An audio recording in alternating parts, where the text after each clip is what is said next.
Apple a day keep doctor away. एक रोज apple खा आणि डॉक्टरांना दूर ठेवा. याचप्रमाणे रोज नारळ पाणी प्या आणि न्यूरोलॉजिस्टला दूर ठेवा. नारळ पाणी मेंदूचं कार्य स्वीकार करतं, बुद्धिमत्ता वाढवतं. रोज अक्रोड खा आणि सायकॅट्रिस्टला दूर ठेवा. आपली एन्झायटी आणि स्ट्रेस या अक्रोड रोज आवळा खा आणि इम्युनॉलॉजिस्टला दूर ठेवा. म्हणजेच आपली रोगप्रतिकार शक्ती वाढवण्याचं काम आवळा करा. रोज केळीचं सेवन करा आणि गॅस्ट्रोएंटरोलॉजिस्टला दूर ठेवा.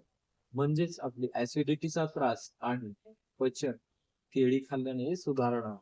रोज अंजीरचं सेवन करा आणि एंडोक्रायनॉलॉजिस्टला दूर ठेवा. आपले जे काही हार्मोनल इम्बॅलन्स असते ते अंजीर खाल्ल्याने दूर होणार. रोज खजूर खा आणि हिमॅटोलॉजिस्टला दूर करा. म्हणजेच आपण जर रोज खजूर खाल्ले तर आयर्न आणि हिमोग्लोबिनचे काउंट वाढण्यास मदत होणार आहे.